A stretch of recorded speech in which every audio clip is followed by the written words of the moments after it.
Hello everyone, I'm Brian Tracy.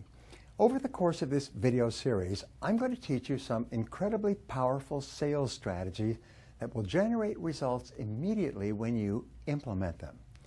You're about to learn 24 of the most effective closing techniques ever discovered.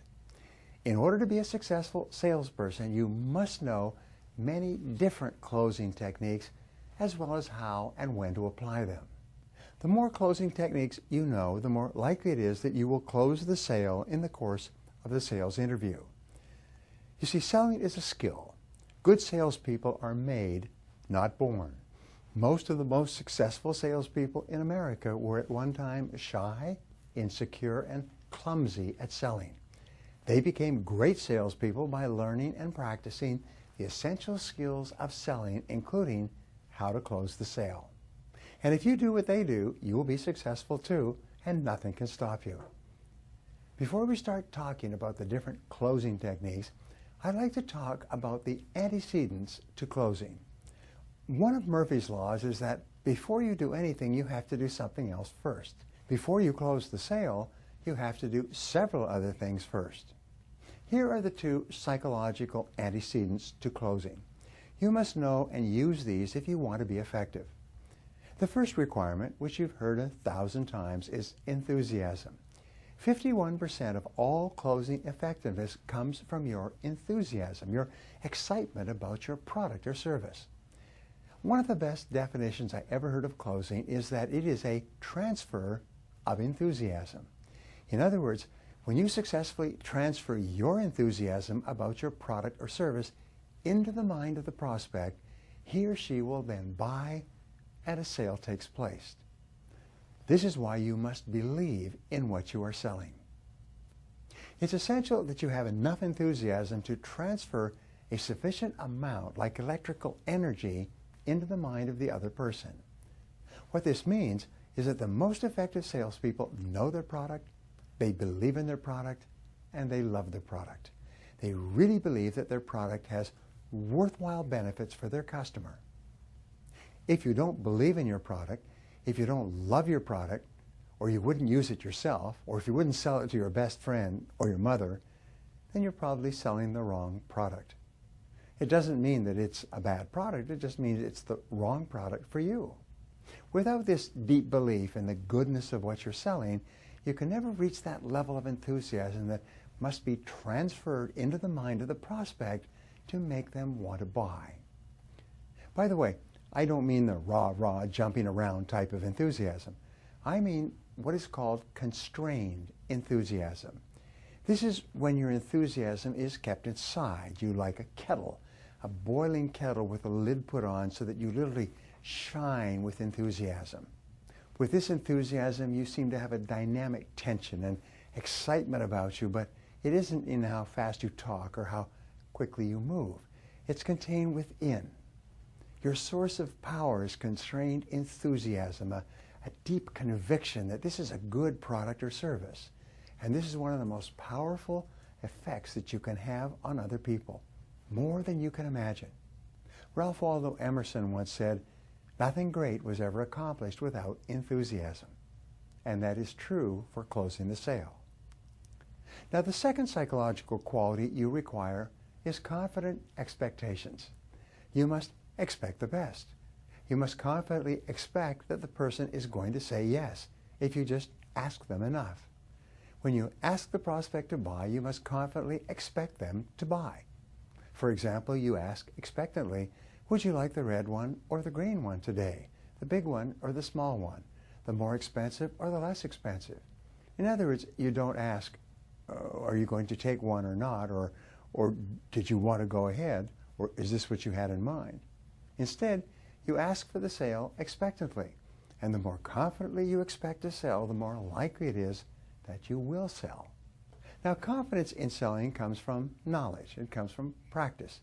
It comes from experience. And it comes from believing that the product can do what you say that the product will do. Confidence shows when you confidently expect the prospect to buy. Now, in the process of selling, there are several other steps that you must take before you close.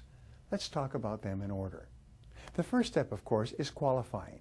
You cannot sell a product until you have thoroughly qualified the prospect.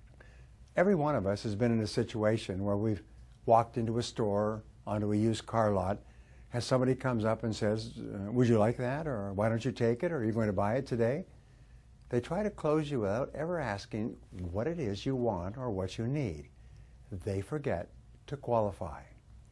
So to qualify effectively, you have to find the answers to 4 questions. Question number 1, does the prospect need what you're selling? Question number 2, can the prospect use what you're selling? Do they have the technological capability? Many people may need a piece of high-tech equipment, but they may not be able to use it because of the people or the structure of their organization. Question number 3 in prospecting is, can the person afford the product? And number 4 is, does the person want the product? Before you can close, the prospect has to have demonstrated that he or she has a desire to enjoy the benefits of the product or service. Now, once you've given your presentation and qualified the prospect in all 4 of these categories and determined that he or she wants to buy it, now you're in a position to begin asking for the order. Much of the sale is made in the presentation. In some products, especially in real estate, the close is largely determined by how well you present this product to the prospect. Now, the moment of closing is always difficult. There's always a moment, or even longer, of tension. There's always a feeling of stress on the part of the prospect. This is a form of buyer's remorse in advance. Whenever a prospect reaches a point where he or she has to make an important decision, whenever he has to spend money, tension wells up inside of him and he experiences the fear of potential failure. Every one of us as human beings experiences this fear of failure on a regular basis. The tension in the closing moments of the sale is caused by the fear of making a mistake, the fear of buying the wrong thing, the fear of paying too much, the fear of being criticized by other people for having made this purchase. Now, what happens when a person feels one of these fears? It's very much like having a spear in the stomach. Now, what do as a result? They back away. Whenever he experiences this fear, he retreats. He says things like, well, let me think it over, or can you leave me some material, or could you call me back next week? I have to talk it over with someone else. I have to check it out first, or I can't afford it, and so on. These are all different ways that the prospect tells you that I don't think if I make this decision, it'll be the right thing for me. Now, the second major stumbling block at the close is the fear of rejection. It's the fear of the prospect saying no. Each of us, as salespeople, deep down inside, has a fear of being told no, a fear of being rejected, being treated with disapproval or criticized. Because of this fear, we very cleverly organize our lives in such a way that we don't put ourselves in front of people who can say no. And by the way, if you have a problem with the word no, you've picked a very interesting profession to get into, because the 4 out of 5 sales calls end with no's, even in the very best of times. In the finest economy, with the finest product, 80% of the people you talk to are going to say no. So one of the key factors in successful selling is to be prepared to hear a no and continue. When the prospect says, no, I don't think so, you must be able to let it just roll off your back like water off a duck's back. You must realize that a no is not personal. It's not aimed at you as an individual. When a person says no to you, they're not saying no to you in most cases. They're saying no to your offering for a series of reasons, most of which you can do nothing about. Your job is to face your fear, confront your fear, do the thing you fear, and just ask for the order. Now, sales resistance is normal and natural in every sales conversation. At the moment of making a buying decision, this fear, this uneasiness, this tension starts to build up. Your job is to get through that moment of tension as quickly and as painlessly as possible. And that's what good closing techniques are designed for. Just remember that closing techniques are not ways of manipulating other people. They're not techniques to get people to buy things they don't want, don't need, can't use, and can't afford. They are techniques to help people get past that moment of tension. Now, the professional salesperson takes the prospect smoothly past the point of closing, making it easy for the prospect to buy. The unprofessional salesperson sits there wishing and hoping, and at the end of the presentation he says, "Well, what do you think?" Have you ever done that? "Well, what do you think?" What happens at that point is your prospect's stress and tension starts to build. His heart starts pounding faster. His blood pressure increases. He feels the adrenaline pumping and the fight or flight reaction comes over him. Finally, he says, "Well, I think I'd like to think it over," or "I think I have to talk it over with someone else." Even if he wants it, the tension is too great. This is why you must know how to ask a closing question.